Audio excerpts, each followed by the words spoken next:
First पहले जैसा आप जानते हैं कि हम बकरी पालन करते हैं, एक स्वाभाविक रूप से हमारा पुराना पद्धति थी, करते आ रहे हैं, लेकिन उसमें हमको बदलाव करना पड़ेगा। ये नहीं कि हम पहले से कोई पालते आ रहे हैं तो पालते आ रहे हैं, चले आ रहे हैं, वही ट्रेडिशनल सिस्टम करने से वो फ़ायदा हमको नहीं मिलेगा, वो आर्थिक लाभ नहीं मिलेगा जो हम चाहते हैं। तो हमको कहीं ना कहीं उस पर कुछ वैज्ञानिक पद्धति अपनाना पड़ेगा जिससे हम उसको लाभ ले सकें।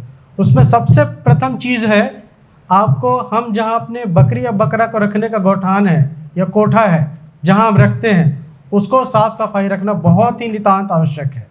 जैसा आप देख रहे हैं अभी बारिश का मौसम है, नमी रहता है, नीचे कीचड़ पानी आ जाता है, इसमें देखेंगे अभी बकरी या बकरा बहुत सी बीमारियाँ हो रही, खासकर आप देखेंगे डायरिया हो रहा है, उसमें पतला दस्त, सांस लेने की तकलीफ, निमोनिया आ रहा है। ये सब बीमारी के कारण हम खुद ही ऐसे इन्वायरमेंट दे रहे हैं उसको।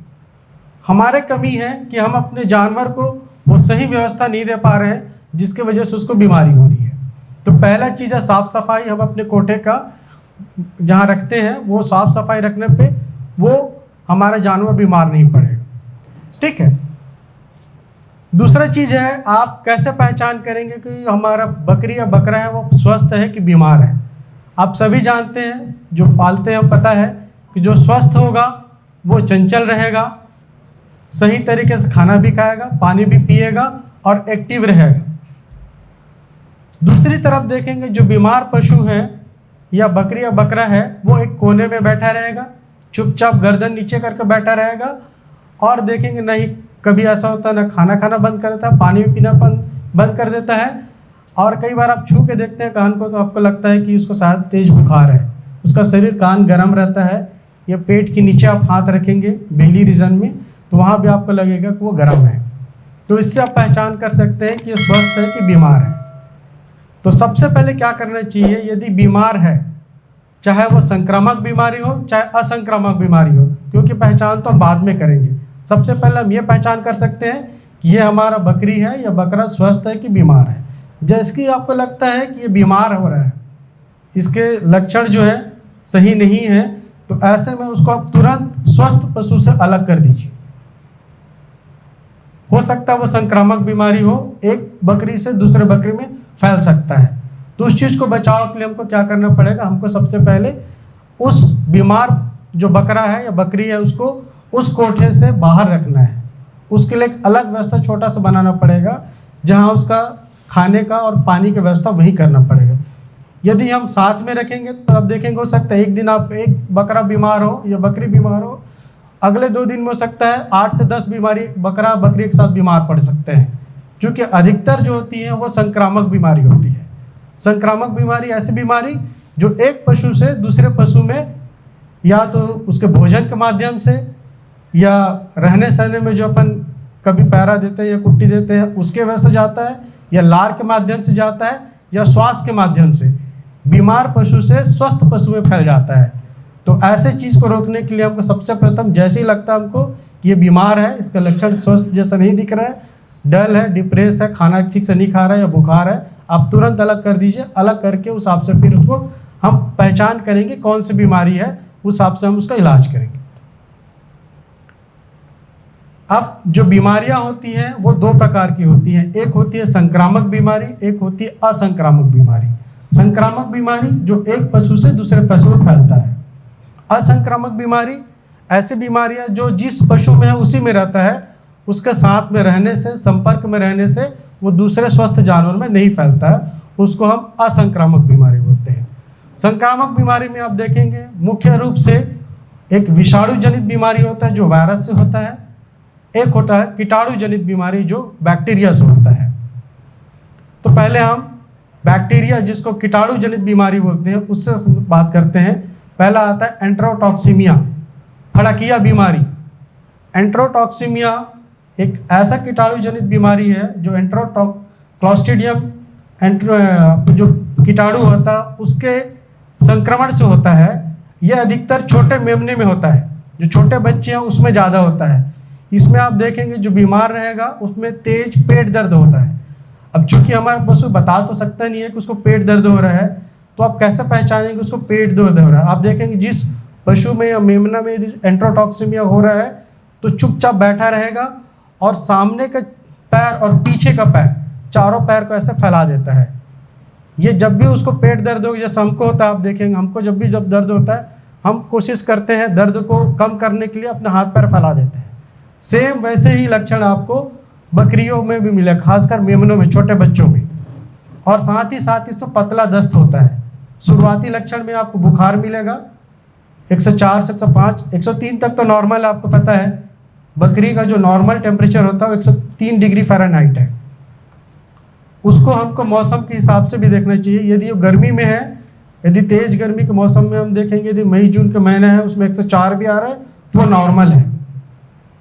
साथ ये भी देखना, कई बार ऐसा होता है कि हम जिस कोठा में रख रहे हैं, यदि उसमें खिड़की की व्यवस्था नहीं है, प्रॉपर हवा आदान प्रदान नहीं हो पा रहा है, और ऐसे जगह में हम बकरी में गर्मी के सीज़न में उसका टेम्परेचर लेंगे कि 104 आ रहा है, तो आप उसको बुखार मत समझिएगा, वो नॉर्मल ही है। क्योंकि बाहर का मौसम ही गर्म है और हमारे जहाँ हम रख रहे हैं, जो हमारा कोठा है, वहाँ एरेशन का वो प्रोविज़न नहीं है, जिसकी वजह से गर्म हवा वहीं रुक जा रही है और पशु का टेम्परेचर भी है वो बढ़ते जा रहा है।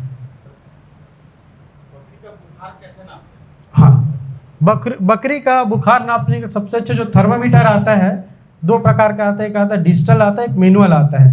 पहले हम जो डिजिटल करते थे उसको क्या है, आप लीजिए सिंपल्स लेंगे और जहाँ से वो गुदा द्वार, जहाँ से वो मल मूत्र त्यागती है, स्टूल करती है, जहाँ से आप हल्का सा सीधा डालेंगे, जब सामने देखिएगा पारा रहता है ना, वो स्टील जैसे स्टेनलेस स्टील का बना रहता है, अंदर मरकरी रहता है, मरकरी की एक लाइन रहती है, उसको आप हल्का थोड़ा सा डालेंगे और तिरछा करेंगे। तिरछा रखने से क्या होगा, जो मरकरी वाला हमारा पार्ट है, जो स्टेनलेस स्टील जैसा दिखता है चमकीला, वो उसके गुदा द्वार के जो वाल है उससे टच रहेगा। और 1 मिनट तक आप रखेंगे, तो यदि डिजिटल है तो डिजिटली वो आपको रिकॉर्ड हो जाएगा। उसमें आप जब 1 मिनट हो जाएगा, टेम्परेचर रिकॉर्ड हो जाएगा, बीप की साउंड आएगा उसमें, तो आप निकाल के देख लीजिए कितना उसका टेम्परेचर है। यदि आप मैनुअल थर्मोमीटर का उपयोग करते हैं तो उसमें आपको एक रीडिंग करने का तरीका होता है, 91, 92, 93, 94 ऐसा लिखा रहता है। उसमें 91 रहेगा, 92 रहेगा, फिर 94 रहेगा। दोनों के बीच में 5 छोटी छोटी डंडी रहती है, वो हर डंडी 0.2 डिग्री फ़ारेनहाइट का मार्क रहता है। जैसे मान लो आपने किया 92 और उसके बाद 2 डंडी के बाद में दिखा रहा है मरकरी का लाइन, तो 92.4 आएगा, 0.2, 0.4, 0.6, 0.8, उसके बाद फिर वो 93 आ जाएगा। फिर वैसे ही आप देखेंगे 93.2, 4, 6, 8, फिर 94 आ जाएगा। ऐसे हिसाब से उसको हम मैनुअल थर्मोमीटर में नापते हैं। तरीका वही है, हल्का सा इंसर्ट करेंगे और थोड़ा सा टिल्ट कर देंगे, तिरछा रखेंगे, जिसके उसके जो मल द्वार है उसमें टच रहे, क्योंकि मल द्वार का ही हमको उसका टेम्परेचर नापना, ना कि उसके गोबर का। हम सीधा रखेंगे तो गोबर का आ सकता है, इसलिए थोड़ा तिरछा रखते हैं। ठीक है, तो ये चीज़ देखेंगे। ये खासकर एंट्रोटॉक्सिमिया बीमारी बरसात के मौसम में ज़्यादा होता है। तो इसके क्या होगा, जो छोटे मेमने हैं उसको आप जैसे 3 महीना होता है, 3 महीने के उपरांत आप इसका टीका आता है, वैक्सीन आता है, ईटी का वैक्सीन बोलते हैं, ईटीटी, एंट्रोटॉक्सिमिया का आता है वैक्सीन। इसको आप लगवा के आप अपने मेमनों को सुरक्षित रख सकते हैं। यह सभी पशु चिकित्सालय में निःशुल्क उपलब्ध रहता है। कभी भी आपको ऐसा लगता है, आपने नज़दीकी पशु चिकित्सालय में जाइए, वहाँ के डॉक्टर से संपर्क कीजिए, बोलिए सर मेरे पास इतने मेमने हैं या इतने बकरी या बकरा है, उसमें मुझे ईटी का वैक्सीन लगवाना है। वो आएंगे और आपके यहाँ वैक्सीन लगा के जाएंगे। ईटी, एंट्रोटॉक्सिमिया, इसी का ये जो बीमारी है, फड़किया बीमारी हिंदी में बोलते हैं, इंग्लिश में एंट्रोटॉक्सिमिया बोलते हैं। ये कीटाणु से होने, बैक्टीरिया से होने वाला बीमारी है और छोटे बच्चों में ही होता है, मेमनों में आता है। बहुत तेज़ बुखार आता है, पेट दर्द होता है और दस्त होता है।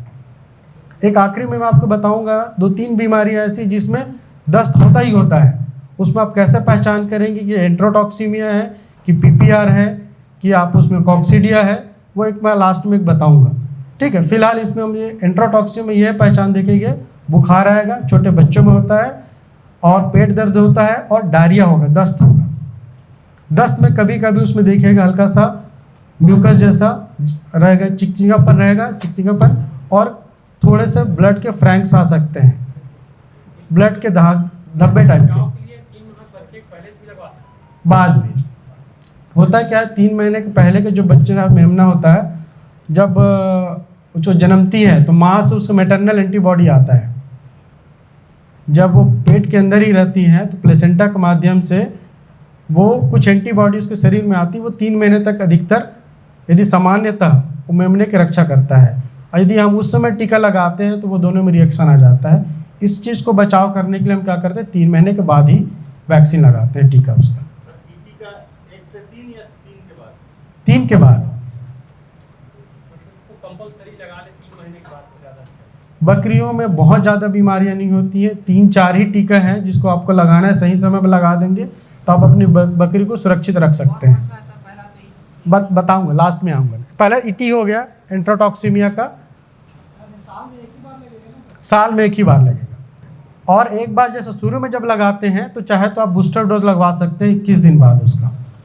सामान्य तौर पे 1 ही बार लगाते हैं, लेकिन कभी कभी जहाँ लगता है ज़्यादा ऐसा केसेस देखने को मिल रहा है, ईटी का ज़्यादा केस है, वहाँ आप रिपीट उसका बूस्टर लगवा सकते हैं 21 दिन बाद। 3 महीने बाद फिर 21 दिन बाद? हाँ, बूस्टर डोज होता है 21 दिन बाद लगता है। इसके 21 दिन बाद ना जो लगा, जैसे आज लगा, आज तारीख 8 तारीख, 21 दिन बाद 29 तारीख हो जाएगा, 29 तारीख को बूस्टर लगवा सकते हैं। वो भी उसी क्षेत्र में लगाया जाता है जिसमें इस बीमारी के केसेस ज़्यादा देखने को मिलता है। क्या नाम से आता है? एंट्रोटॉक्सीमिया के नाम से कंपनी, बहुत सारी कंपनियां का आती है। ईटी का वैक्सीन आप बोलेंगे, किसी भी आप मेडिकल स्टोर में जाएंगे जो वेटनरी का मेडिसिन रखता है, दवाई रखता है, जैसे दुर्ग में शाम में चले जाएंगे, दुर्ग मेडिकल एजेंसी है, वहाँ चले जाएंगे, एक महादेव मेडिकल है, कहीं भी जाएंगे तो आपको मिल जाएगा। मात्रा जो रहता है 1 ml रहता है, 1 ml। सर मान लीजिए किसी बच्चे को ये ईटी नहीं लगा है, तो उसके बाद अगर डायरेक्ट बूस्टर डोज लगाना चाहे तो लगा? नहीं, तो उसमें फिर 1 महीने बाद आपको लगाना पड़ेगा। बूस्टर का मतलब वही होता है कि हम जब पहला वैक्सीन लगवाए हैं उतना जिससे एंटीबॉडी टाइटर आता उसको एक मोस्ट मेंटेन करके रखे 1 साल तक।